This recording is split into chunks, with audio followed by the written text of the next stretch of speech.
the daytime, I'm Marinette. Just a normal girl with a normal life.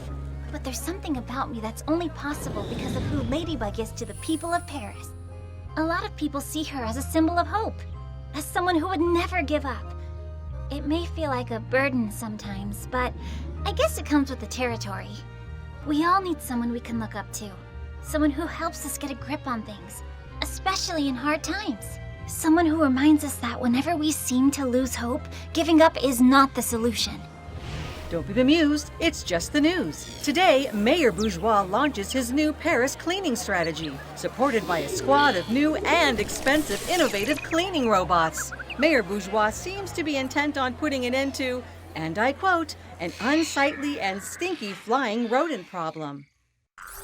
Mr. Pigeon 68, I may have given you your power so you could take your revenge on Mayor Bourgeois and his shameful robots. But in return, I'll bring you Ladybug and Cat Noir's Miraculous. Breaking news. Mayor Bourgeois' Operation Clean Paris has just been sabotaged by none other than the infamous villain, Mr. Pigeon. He just deployed an army of ominous pigeon bots that are causing havoc in the city. Once again, Paris is relying on our beloved superheroes, Ladybug and Cat Noir. Mr. Pigeon? Again?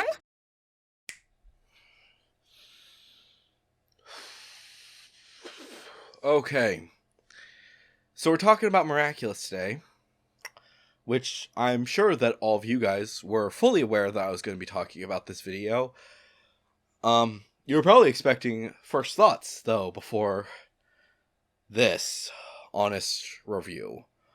And I know I'm calling it an honest review, but I'm not really going to talk too much about the game itself. But rather, I'm going to focus on what Miraculous and the team need to do if they want to make the next game. Because the fact remains that Rise of the Sphinx is flopping, is gonna flop, is going to continue to be bad. It is so bad that I'm telling my fans, my Miraculous fans, not to buy this game. Keep that in mind. This game is bad, to be put bluntly. This game is bad. It should not have existed, not in this form, or it should not have come out for many, many more years, because it's bad. This game looks like it's had maybe 2 years, maybe 3 years of development. That's not enough, to be just blatantly honest, and it costs too much. This game costs $50. That's not okay, especially considering how bad of a game it is. But we're not talking about the game. We're not talking about this game specifically. We're talking about what you should learn from this game to improve. This is specifically a video to the Zag team, to the Miraculous team, and also to anyone who is making games. Because this entire game should not happen again. Especially for something as big as Miraculous. Firstly, Miraculous is not big. I know, shocking statement for me, a Miraculous fanboy, to be making. But, big thing here. You should not, under any circumstances, expect your game to be big just because your company is big. This is a cash grab. That is all it is. It should not have been a cash grab. It should have been a well-made game. But instead, you fucked up. It happens. It happens to the best of us. Now, obviously, Zag Studios is not a video game developer. Surprise, surprise. But they are an animation studio. And there are lots of issues. Firstly, next time, when you make another game, if you make another game, don't do the same thing. Do not give your company a little bit of information and say, here, make a vague game for this section. Don't do that. It's not good. Because the way that it looks for what they did with Game Mill Entertainment is they said, here is the information for all the way through season 3 of Miraculous. We're not going to tell you what's beyond it. We're not going to tell you anything else. Have fun. And that looks like it's it. And said, here, make a game, because we have no idea what we're doing. Don't do that. No matter who you are, do not, under any circumstances, just say, here, make this thing that I want to be made. No matter what it is, that is not okay. Because it is not going to be good. And seriously, think about, one of the biggest things that you hear artists saying, especially here on YouTube, is do not expect someone to pay you, if they say, I'll pay you an exposure, no one wants that. Ever. And to what this feels like is it feels like paying someone an exposure. Here, you may make this game for me, and you'll have made it. You'll have made a Miraculous game for Miraculous, one of the biggest, most popular shows that's currently going on. Spoiler alert, Miraculous is not one of the most popular shows right now. I'm sorry, what? Yeah, no. And the biggest reason for why Miraculous is nowhere near as big as you think it is because, one, there's not many of us, Miraculous YouTubers, who are talking about your actual stuff, who are going to pick up this game and say, I don't care how much the price is, I want to make a video about this so that my fans know and so that the creators know what I think of it. That is who I am. I bought this game, $50 in all, because I wanted to make sure that Zag and the entire Miraculous team understand what they did wrong and how to improve. And there's not many of us, and I don't think that there's going to be very much from the other Miraculous YouTubers about this game. Some of them may pick it up and be like, whew, that's expensive. Okay, I'll still buy it and talk about it. I don't think that's going to happen. And by this point, most Miraculous YouTubers actually have way more stuff on their plate than making sure to review everything. They're going to take one look at this game, look at the back, and say, ooh, that's rough. No thank you. Like, even with this, even if this story is actually important to the future of this series, no one's going to want to play it. And that's a big thing. When you're making a game for any specific for anything, do not expect your fans to have played it. A good example of this is movies. Any movie that you've any anime movie that you have seen is technically it's canon, but also technically it's not. Like, think about the 3 Miraculous movies that are currently out. Every single one of them could be removed from the story and it would change nothing. Same thing goes for all of the main the canon spin-offs for Miraculous. So Vigilantes, School Briefs, and Team Up Missions. They can be removed. Absolutely no one would blink an eye. No one would care. But when it comes... And the same thing goes for a Miraculous video game. That is something that you should be aware of. But another factor is that you should not expect your audience to be as in love with the series and know as much about the series as you do. For example, in Gamer 3.0, which is the 4th level of the game, you are asked several questions about the show. And, oh boy, there's a lot of problems with that. Now, obviously, I could answer all of those questions very easily, but a kid may not, for whatever reason. They may not remember everything. They may not have seen every episode. Because, spoiler alert, not everyone has both Disney Plus and Netflix. Big shocker, I know. And not everyone is going to have played or seen it anywhere else. Other places, they may not have it at all. They may not have seen the episodes. And that means that it's going to be really tough for them to be able to answer those types of questions. That whole section was really bad because it's expecting the audience to know every little detail about the series, which, no, it's not expecting them to know every detail, but it's expecting you to know a good few details. And another factor, if you are going to be dealing with something that is in a specific moment in time, don't make references to things that are supposed to be after said moment in time. Now, Miraculous has its own issues. It has its issues where you're not really certain exactly where things are on the timeline. We've made, most fans have kind of agreed that the production code is a good way of knowing exactly when and where things are. Season 5 is the first season that is completely in order, and from the looks of it, that might just be America. That might not be everywhere. So, I don't know. There's lots of little details with that, and we'll talk about that as we continue on. But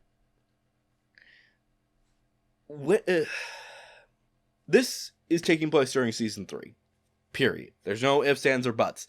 If Master Fu is still here, and we are dealing with something that is around a year after they've gained their Miraculous, by this point in time, it is Season 3. Period. Because Stormy Weather is the marking point of a full year has passed since the first episode.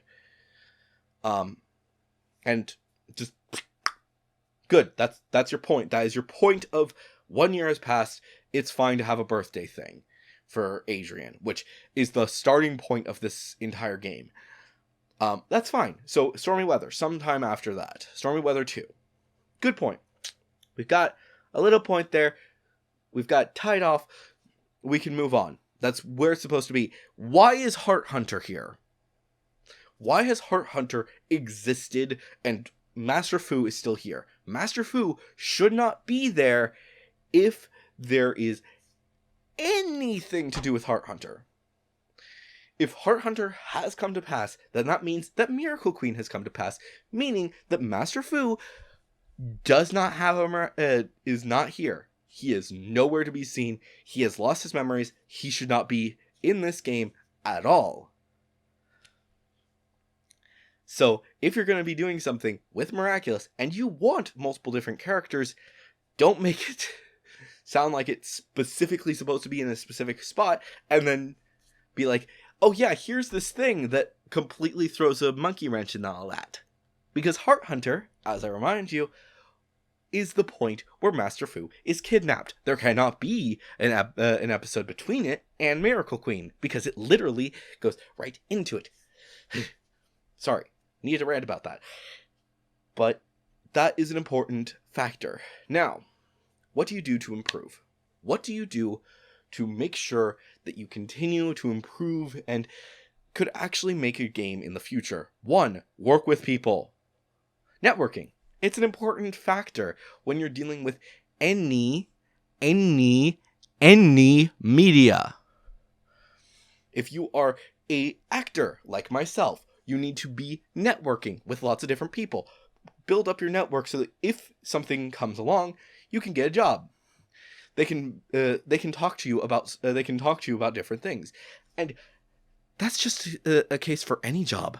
You want to work at a job? Have a friend who already works there. It's really helpful. Even if you're working in 2 different locations and you're even across the country and your friend says, oh man, I really need a job, you can suggest, oh, hey, why don't you work at the place that I work, but a different, obviously a different store, but but the same company.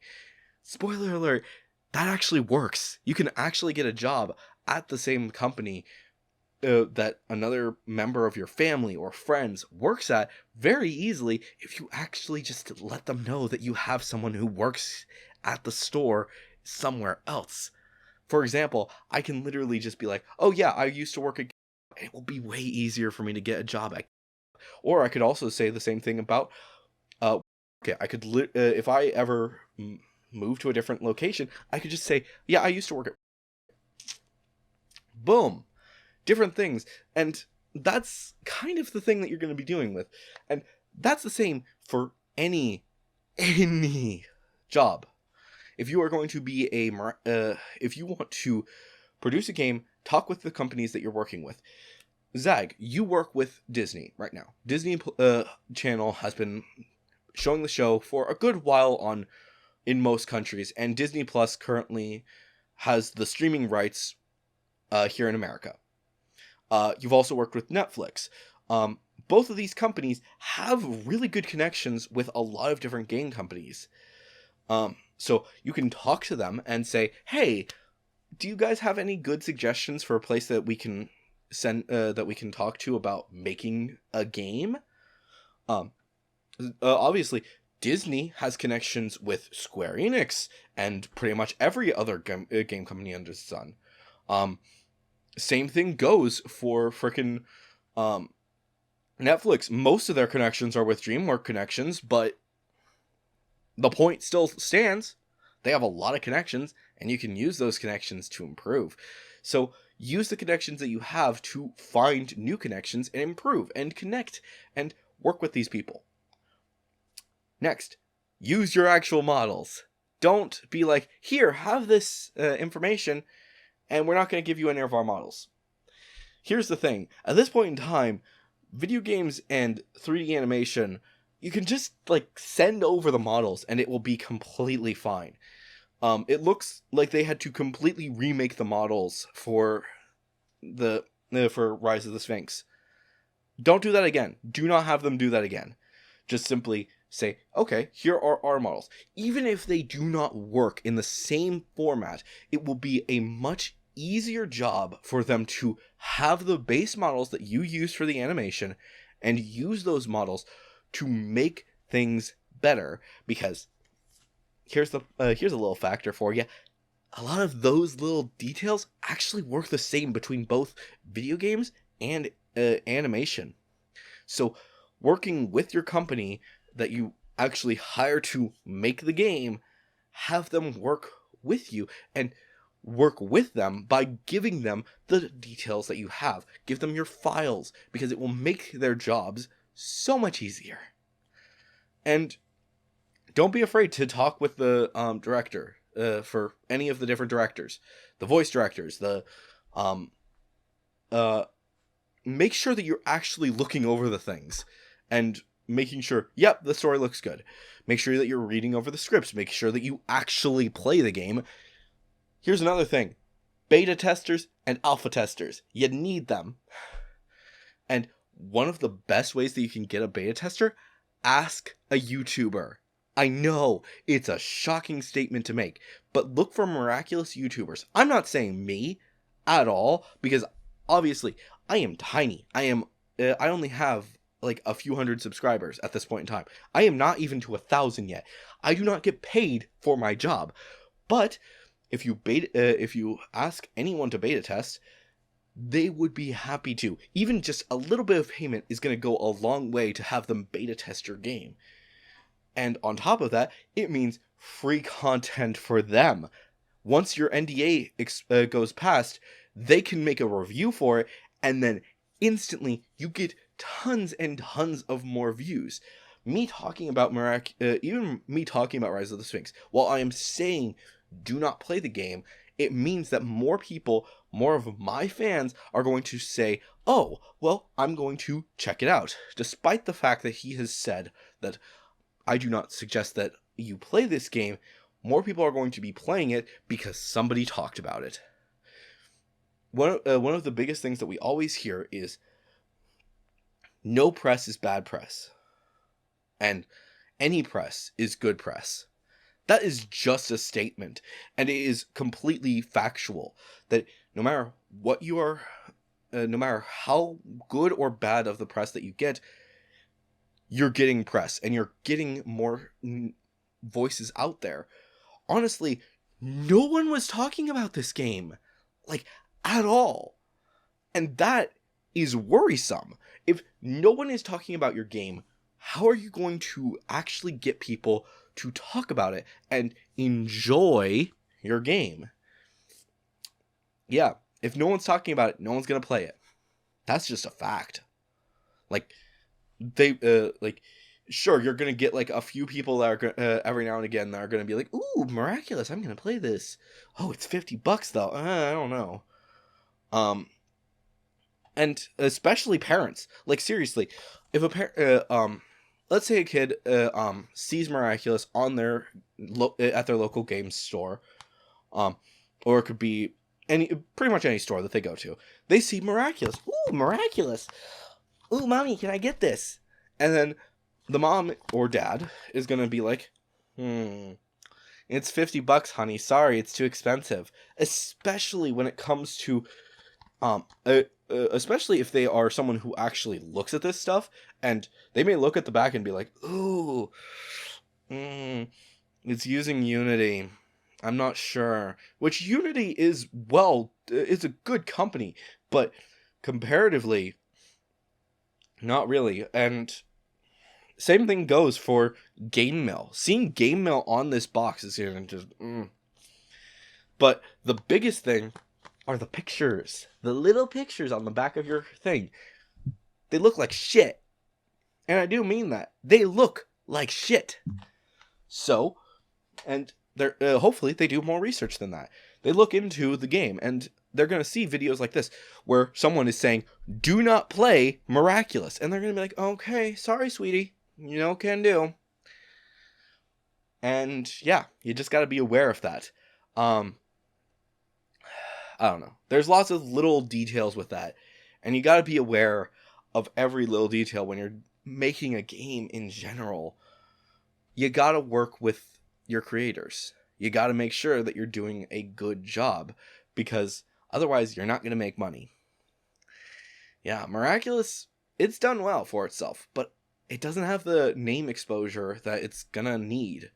There's not enough Miraculous YouTubers for you to actually succeed. And that's kind of the case with a lot of children's media.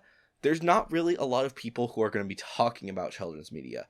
But let's actually talk a little bit more about that. What are the two, if you think of a lot of different shows, probably one of the biggest ones that you might think of, especially children's-wise, is Owl House and Steven Universe. These got huge amounts of exposure because YouTubers, my generation, were talking about them. And as such, we were those shows were able to explode, even though, let's be honest, they kind of looked like shit at the beginning. But they were able to improve, and now there's a huge community, especially of Owl House fans, who are saying, we want more, despite the fact that the series is coming to a close, and Disney not being the greatest. But fans are begging for more Owl House, despite the fact that it has been confirmed that there will not be any more after this season. The show is ending, and a lot of these other shows are ending. Miraculous, it looks like it might be able to continue for a good while, but you need more talking. You need more people to talk about your show. So, improve. Look into, start talking with different companies, and figure out what is your best option moving forward. The fact remains, you gotta make sure that you're doing things properly. Talk with people who actually know what they're talking about. I've been dealing with a lot of different areas. I deal with a lot of different areas. As such, I'm able to talk about a lot of different stuff. I do a lot of reviews. That's why I'm able to talk about these things. But I am not an expert when it comes to video games or animation. But if you talk to the different people, talk to the people who are experts in these areas, then you can learn what you can improve on and how you can make things better. One of the things that I do suggest, if you are going to make another game, don't start out with a big, massive game. I think I said this back in my first video when I talked about there being a possibility of a Miraculous game. Start small. Don't start off with your big, massive overworld. Like, don't expect to make a Spider-Man PS4 / Miles Morales or whatever in your first go. no, you're not going to be able to do that. Just blatantly honest, you're not going to be able to make that in your first go, especially if you expect it to be done within a short amount of time. There's going to need to be a lot of development, and it's probably going to take years, and I do mean years, for it to be made. So expect it to take years. 2, make sure that you actually look at these things and do it properly. You're going to need to make sure that you do things properly. But first, if you do want to do something like that, start now. But back to the actual point, start with a fighter game. Like, I'm not kidding about that. Some people talked about, like, would you want a fighter game for Miraculous? And pretty much everyone agreed yes. And honestly, if you want to start with some success and improve, I would actually, yes, start with a fighter game. Something like Soul Calibur or Tekken or My Hero 1's Justice. There's a few other games like that. But start with a game that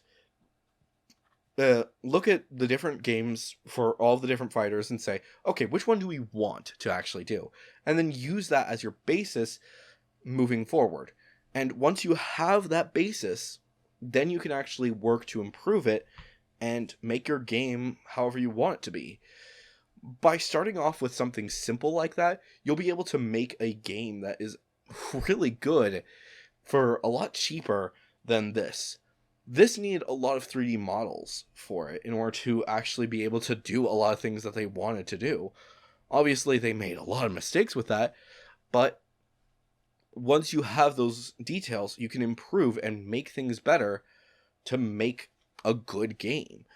And like I said, start off with something simple and just a fighter. A fighter is a good basis, and use those models to improve. And you might even be able to get the game, like, maybe not fully out, but a good distance out before just having a simple game that people can enjoy until you're able to actually announce a big open world game. And don't be afraid to announce it early. Like, I would say at minimum a year. A year is good. Giving an announcement of a game within a year, like your first trailer, that's good because it allows people to actually give you some feedback early on, and it also means that you can have your beta testers actually complete the game and talk to you about it and improve on certain details. So, yeah, be aware of that and work on to make things better. That's the biggest importance when it comes to continuing to make Miraculous. If you want Miraculous to succeed in the game world, talk to people who actually know what they're doing, and don't start off with something big. I know that it's easy to want to just jump right into that. You were smart starting with the phone games. They're not great, but by starting off with the phone games, it meant that you could actually practice and learn a little bit more about the game world. Learn about the game world before you actually start delving into it. Learn what the gamers want. And, yeah. Don't expect your game to be perfect. Because this was not. And talk to your creators. Make sure that they know what you want. Because, honestly, this was bad. This was a bad look. And it's gonna be going... it's really sad that this was the first Miraculous foray into a video game, into a full-fledged console video game. Don't let it be your last. Improve, work better, and hopefully you'll be able to make something that you can be proud of, and the fans will be proud of, and maybe one day we'll say, yeah, Rise of the Sphinx doesn't exist. This isn't the first game. This new game, this is the first Miraculous game. This is the starting point. This is where things get better. But anyways, guys, hopefully you've enjoyed this video. If you have, please make sure to leave a like, leave your thoughts and theories down in the comments below. Seriously, leave your thoughts on anything that you have advice for video games, or if you have questions, please leave them down. I'm sure I may not be able to answer them, but I'm sure that somebody else might be able to. So leave your comments down in the comments below. If you have a theory, make sure to leave your theory somewhere in the comment and say theory review somewhere in there. And we'll see if we can talk about it in a future video. And of course, if you guys haven't yet, please subscribe and ring that notification bell. We'll talk more about Miraculous soon. But anyways, guys, I have been Electro Ninja, and I will see you guys next time. But on!